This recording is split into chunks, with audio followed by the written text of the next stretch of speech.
Alright, I love Ciryl Gane, I really do. But at this point, the man's had more title shots than I've had gym memberships I never used. Every time he logs onto X and says, bonjour, Dana White shows up like, hey Ciryl, wanna fight for another belt? Bro gets title shots like they're buy one, get one free. But this time isn't just another Gane fights for gold against storyline. No. This is different. Because standing across from him is Tom Aspinall. A man who moves like a welterweight, hits like a truck, and has the grappling to drag you into the depths of the trenches if he wants to. And I'm talking deep trenches. Mariana Trench deep. And make no mistake, this isn't just a fight. This is a stat pad in the making for Tom Aspinall to kick off his official title reign. Also, L. John Jones for ducking Tom Aspinall. You're a fraud. Everyone knows you're a fraud. And if you want to hear me rant about how much of a fraud John Jones is, you can watch this video on your screen. You know what? Actually, watch this video and then come back to this one. Anyways, UFC 321 is looking like another Tom Aspinall night in the making. If he beats Gane, he's only one defense away from tying Stipe Miocic for the most heavyweight title defenses. We truly might be witnessing greatness here, folks. Let's start with Ciryl Gane. On the feet, this man is poetry in motion. He's one of the most fluid strikers the heavyweight division has ever seen. Light on his feet, crisp jabs, smooth kicks, excellent range management. He has one of the best distance and range management we've seen in the heavyweight division. But beneath that elegant kickboxing exterior, there are cracks. We all remember what John Jones did to him, and if you blinked, you missed it. But that wasn't the first time or the only time Gane's weaknesses peeked through the curtain. In his rematch with Alexander Volkov, Gane got taken down and held down. Volkov isn't exactly a wrestling machine, he's a tall kickboxer, but he still managed to expose Gane's defensive grappling issues. And then there's the biggest red flag of them all. Gane has this habit of retreating in straight lines with his chin up, like he's trying to connect to the arena's Wi-Fi.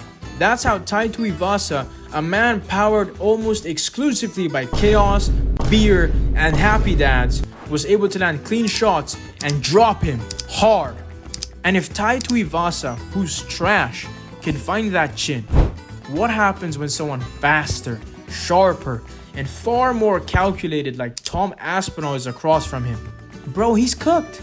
Tom Aspinall isn't your average blob heavyweight. He doesn't plod forward with cement boots. He moves like someone who's playing heavyweight on easy mode. He's fast, technically clean, can box, can wrestle, can grapple. He can do it all.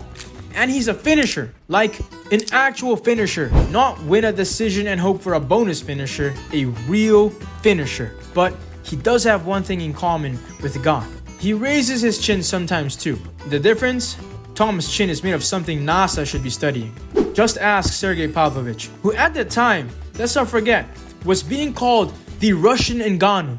That is extreme hype and glaze. Pavlovich hit Tom with some very hard shots, and Tom ate them like a light snack, then proceeded to flatline Pavlovich in round 1. That's the kind of power, composure, and durability we're dealing with here, folks. Also, Tom has the shortest average fight time in UFC history, bro. UFC history. This man clocks out of fights faster than people leave work on a Friday. He's only ever been to round 2 once, and he finished that fight too. He also fought Alexander Volkov, the same guy who arguably beat Gane. And he didn't just beat him, he dominated him, destroyed him. Slipped the right hand, took him down, and submitted him in the first round with a straight arm lock like it was a Sunday grappling class. Gane struggled against Volkov. Tom destroyed him, dog walked him. That is the difference.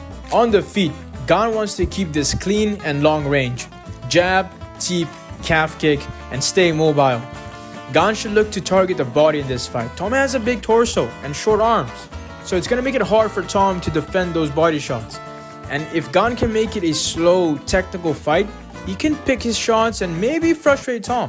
He can target Tom's body with those teeps and jabs and, chop those legs with calf kicks. Float around in both stances and try to avoid those early bombs. Control the range. But Tom Aspinall isn't going to politely stay at range. He's going to pressure intelligently. He'll cut off the cage, back Gane up, and that's where Gane's straight line retreat and chin issues become a death sentence. If Tuivasa had gone on roller skates, Tom Aspinall might send him into orbit. Tom has faster hands, better boxing, and he can also throw those kicks and counters. If Gane's pulling straight back, that right hand or that left hook is going to find a hole. Maybe even a surprise head kick.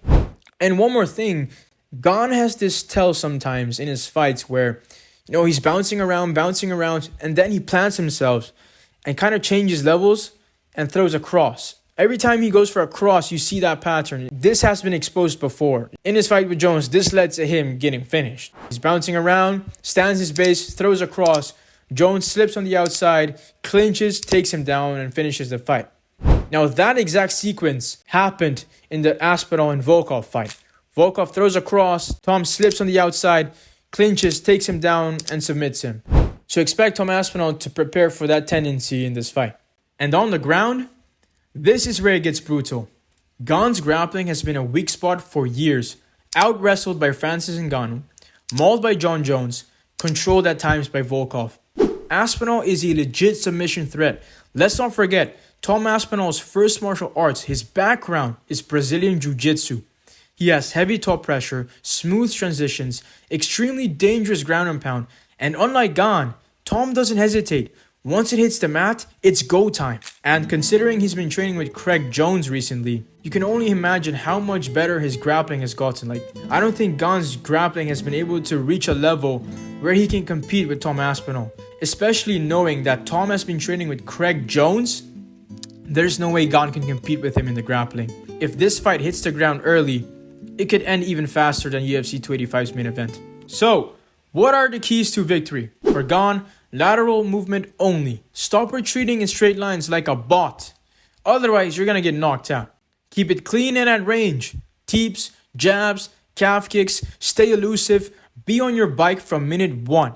Gane needs to be perfect for 25 minutes. So he needs to be on his bike, moving, poking, and try to gas out Tom Aspinall. Lastly, avoid the ground at all costs. Seriously, if he gets taken down, he's cooked. For Aspinall, pressure without recklessness, exploit the chin-up retreat. Gane gives those openings away like Halloween candy. Tom, you should try and exploit that. And lastly, mix striking and grappling. Make him guess. Don't just strike with Ciryl Gane. Go for takedowns. Not only is that going to fatigue Ciryl Gane, but it's also going to open up the striking. Now let's go to my prediction. Gane is a brilliant striker. Smooth, elegant, hard to hit clean when he's dictating the fight. But Aspinall is the kind of fighter who doesn't let you dictate. He's faster, he's more explosive, he's a better grappler. And unlike Tai, he's actually good. So my prediction, Tom Aspinall by first round knockout. So what's next after Tom wins? Well, if he wins, which I think he will, we're looking at the real future of the heavyweight division. He's young, technical, dangerous, exciting, everything you'd want from a modern heavyweight champion. Which means the fulfillment of the UFC plot is very close. We're so close to a mega super fight between Tom Aspinall and Alex Pereira. That fight right there is the perfect main event for the White House card happening on the 16th of June of next year. And as Yuri Prohaska would say, let's go for that. So yeah, Gane's getting another shot at gold. If he moves straight back with his chin up against Aspinall, he might end up in the shadow realm faster than UFC fans' bank accounts disappear on Fight Night parlays. Either way, heavyweight MMA is about to get wild. Let me know your predictions in the comments. Who's walking out the baddest man on the planet, Tom Aspinall or Ciryl Gane? Anyways, don't forget to like, subscribe, and if you enjoyed the videos and would like to support the channel, you can do that by buying me a coffee with the pinned comment down below. This is the MMA Couch, and I'll see you in the next one.